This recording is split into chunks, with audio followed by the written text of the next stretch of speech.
Physiotherapy management explain करने वाली हूँ। इसमें मैं आपको बता रही हूँ कि क्लेविकल क्या होता है और इसकी फ्रैक्चर की कौन कौन से कॉजेज हैं, किन कारणों से क्लेविकल फ्रैक्चर देखने के लिए ज़्यादा मिलते हैं और कौन कौन सी बेस्ट कंजर्वेटिव फिजियोथेरेपी मैनेजमेंट है जिसको आप फॉलो अप करके अपने फ्रैक्चर को काफ़ी हद तक घर पे ही मैनेज कर सकते हैं। तो आप जैसा कि देख पा रहे होंगे कि आज की हमारे ओपीडी में जो मरीज आया है उसकी क्लेविकल बोन, जिसे हम लोग कॉलर बोन बोलते हैं या ब्यूटी बोन बोलते हैं, उसकी फ्रैक्चर हो रखी है।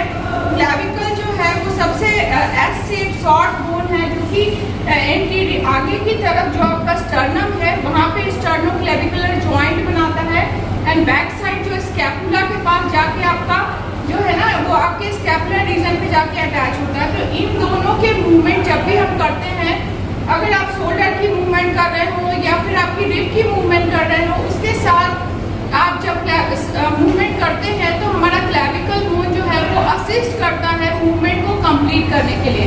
तो कभी भी ऐसा जैसे रोड ट्रैफिक एक्सीडेंट है या फॉल फ्रॉम हाइट है या फिर ड्यू टू ओवरवेट है जिसके कारण कि क्लेविकल बोन का टूट जाना होता है, उसके कारण बहुत बार क्या होता है कि माइनर हेयर लाइन होती है तो आप उसको कंजर्वेटिवली स्ट्रैप बांध के या फिर फिगर 8 बांध करके मैनेज कर सकते हैं। बट अगर फ्रैक्चर आपकी ज़्यादा है या फिर डिस्प्लेस फ्रैक्चर है, डिसलोकेट है, जैसा कि आप देख पा रहे होंगे कि इनकी सर्जरी हो रखी है क्लेविकल बोन की, तो सबसे पहला चीज़ कि पोस्ट सर्जरी कौन कौन सी एक्सरसाइजेस और फिजियोथेरेपी मैनेजमेंट है जो कि हमें पेशेंट को एक्सप्लेन करना है वो इस वीडियो में बता रही हूँ कि शुरुआत के 1 हफ्ते आफ्टर सर्जरी हमें कोई भी मूवमेंट नहीं कराना, पेशेंट को इमोबाइल रखना है, जॉइंट को इमोबाइल रखना है। इसके लिए सिंपल जो आप ये देख पा रहे होंगे कि ये ब्रेस यूज़ करके, बेल्ट को यूज़ करके अपने शोल्डर और एल्बो और रिस्ट को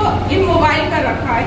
तो इस तरीके से आपको पहले इमोबिलाइज करना है, मूवमेंट नहीं करना, ताकि फ्रैक्चर जो है वो प्रॉपरली हील हो जाए। आफ्टर हीलिंग हम लोगों को धीरे धीरे एक्सरसाइजेस स्टार्ट करनी है। तो ये आप स्ट्रैप हटाइए, ये भी हटाओ। फर्स्ट टू सेकेंड वीक जब 1 से 2 हफ्ता हो जाता है मरीज को, तब हमें जेंटल स्ट्रेंथनिंग एक्सरसाइज पेशेंट को ट्रेन करना है। तो उसके लिए हमें हाथों को इस तरीके से चलाइए। सबसे पहले कि जब भी आप अपने जिस जॉइंट की, जैसे कि मैंने अपने ऑलरेडी वीडियो में बताती हूँ कि आपके जिस जॉइंट में फ्रैक्चर है या जिसमें प्रॉब्लम है, उसके साथ साथ आप अपने प्रॉक्सिमल एज वेल एज जो आपके डिस्टल जॉइंट है उसकी भी मोबिलाइजेशन साथ में करें, ताकि जो आसपास की जो जॉइंट है, मसल्स है, उसको कोई स्टिफनेस ना देखने के लिए मिले। तो सबसे पहला चीज़ कि आपको इस तरीके से चलाना है, ठीक है। मुट्ठी बनानी है, 10 बार करना है। फिर ऐसे रिस्ट कलाई को इस तरीके से घुमाना है, 10 बार सीधा, 10 बार उल्टा करना है, ठीक है। उसके बाद अपने हाथों को इस तरह से सीधा करिए, यहाँ कोई कंपनी को खोल दीजिए। इस तरीके से अपने हाथ को सीधा करना है। एल्बो जॉइंट की रिस्ट के साथ साथ, फिंगर्स के साथ साथ एल्बो जॉइंट को आपको मूवमेंट में लाना है सीधे इस तरीके से। ये भी 10 बार करना है, ठीक है, 1 to 10 रिपीटेशन के साथ। और देन अभी 3 to 4 वीक के बाद रुक जाओ ना, अभी क्या करना है, एल्बो जॉइंट की मूवमेंट जैसे कि मैंने बताई कि कलाई के साथ कि कोहनी की भी एक्सरसाइज करनी है और फिर हमें कंधे की एक्सरसाइज करनी है। तो शुरुआत के दिनों में जो बेसिक एक्सरसाइज है वो मैं अभी आपको करके बता रही हूँ, उसके बाद आपको करना है अपने आप। First exercise for clavicle fracture is pendulum exercise. तो आप देखो मुझे, उसके बाद आप अपने आप करना। पेंडुलम किस तरह से, जैसे घड़ी की सुई घूमती है वैसे करना है। अपने हाथ को बिल्कुल शोल्डर को फ्रीली छोड़ दीजिए और उसको मूव करना है फॉरवर्ड एंड बैकवर्ड। पीछे ऐसे कंधे को लटकाना है, किसी चीज को इस तरीके से होल्ड करना है, कंधे को ऐसे लटकाते हुए सामने की तरफ और पीछे की तरफ 10 बार करना है, ठीक है, समझ आ रहा है। ये इस तरीके से आगे पीछे 10 बार करना है। This one is first exercise in pendulum. Second one is अंदर की तरफ हाथ को, कंधे को इस तरीके से और ये बाहर की तरफ। ये भी हमें 1 से 10 बार इस तरीके से करना है, ठीक है।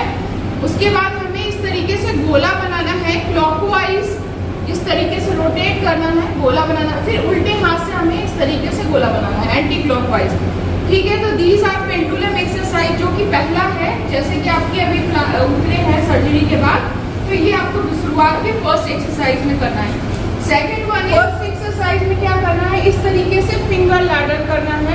दीवार के सहारे आपको इस तरीके से खड़े हो जाना है और अपनी उंगलियों को इस तरीके से 1 बाय 1 ऊपर की तरफ लेते हुए जाना है और कोशिश करना है कि एंड पॉइंट तक आप कर पाए। इस तरीके से 1 to 10 रिपीटेशन के साथ आपको अप करना है एंड देन धीरे धीरे डाउन करना है। तो आप इसी तरह से करो, दीवार के सहारे खड़े होकर उंगलियां चलाने की कोशिश करो, वॉल पे इस तरीके से फिंगर्स को ऊपर की तरफ लेके जाना है।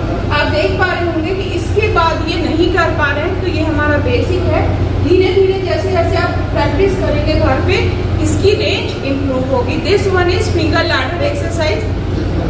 हाँ, कोई इशू नहीं है, धीरे धीरे एक्सरसाइज जैसे जैसे आप करोगे तो हाथ ऊपर जाने लगेगा, ठीक है।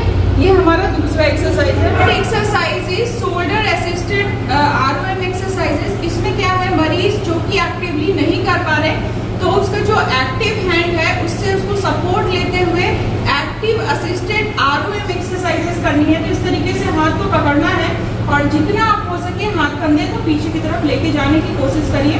उठाइए धीरे धीरे, लंबी गहरी सांस लीजिए, पीछे लेके जाओ उस कंधे को पीछे पीछे, इससे ज़्यादा नहीं कर पा रहे हैं ये।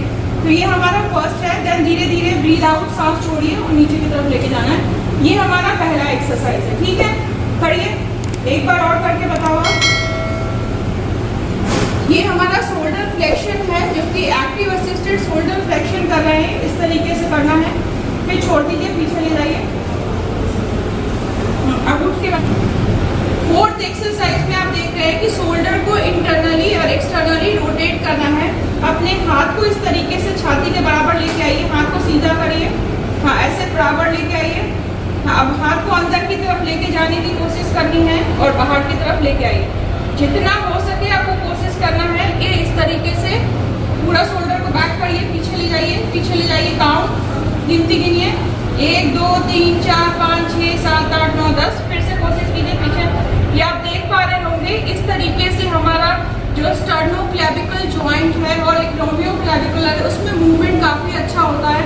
काफ़ी टाइम के बाद आफ्टर सर्जरी जब जॉइंट स्टिफ हो जाता है तो उसके लिए हमें रेंज ऑफ मोशन एक्सरसाइजेस कराते हैं, जो कि काफ़ी हेल्पफुल है। लास्ट एक्सरसाइज में अपने हाथ को इस तरीके से रखना है, ठीक है। पाम को अपनी तरफ फेस करना है और बाहर की तरफ हाथ को इस तरीके से लाओ, पूरा घुमाओ, पूरा। ये आप देख पा रहे होंगे कि इस हाथ को काफ़ी अच्छा कर पा रहे हैं, बट ये जो हमारा नेक का भी मूवमेंट काफ़ी टाइट हो रहा है। तो इस तरीके से 1 to 10 रिपीटेशन के साथ आप देखो, छाती के बराबर हाथ आ रहा है नहीं, ऐसे ऐसे। फिर बाहर की तरफ लेके जाना है। 1 2 3 4 5 6 7 8 9 10 रिलैक्स। फिर से सामने 1 2 3 4 5 6, ठीक है। इसके बाद आप ये बात ध्यान से सुनो, जो ये हम करा रहे हैं वो कंधे की एक्सरसाइज और शोल्डर की एक्सरसाइज है, लेकिन हमें नेक की भी मसल्स को अवॉइड नहीं करना, जो हमारी STM है। तो गर्दन की भी एक्सरसाइज साथ साथ करनी है, ताकि जो गर्दन की मांसपेशियां हैं या गर्दन घुमाने में आपको दर्द जो हो रहा है उसमें भी आराम हो। मोस्ट इम्पॉर्टेंट पॉइंट की जो क्लैविकल फ्रैक्चर है, जो पेशेंट है वो काफ़ी टाइम के लिए जब वो इमोबिलाइज हो जाते हैं, तो जब वो एक्टिव मूवमेंट करने लगते हैं तो वो पेन और स्वेलिंग कंप्लेन करते हैं।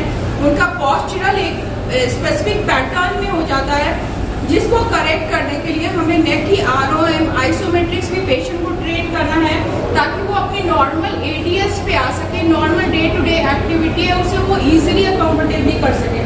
तो आप समझ रहे हैं, गर्दन की एक्सरसाइज भी बराबर करनी है और हाथ को भी बराबर तरीके से चलाना है। तो आई होप आप समझ पाए होंगे। इसके साथ अगर एक्सरसाइज के दौरान कोई पेन या सूजन है तो आप क्रायोथेरेपी, बर्फ की भी सिकाई कर सकते हैं इसके आसपास पे, जिससे कि स्वेलन और इन्फ्लामेशन के साइन काफ़ी हद तक मैनेज हो जाएंगे। तो आई होप ये वीडियो में आप समझ पाए होंगे इस वीडियो से कि हमें क्लैविकल फ्रैक्चर को किस तरीके से मैनेज करना है, कौन कौन सी बेस्ट एक्सरसाइज फिजियोथेरेपी ट्रीटमेंट है। तो I hope you enjoy this video. अगर इस वीडियो से रिलेटेड कोई डाउट है तो प्लीज़ कमेंट करके बताइए। मेरी चैनल को सब्सक्राइब कीजिए, साथ ही नोटिफिकेशन बेल का आइकन को क्लिक कीजिए, ताकि आने वाली सारी हेल्दी वीडियोस की नोटिफिकेशन आपको टाइम में मिल सके। Thank you.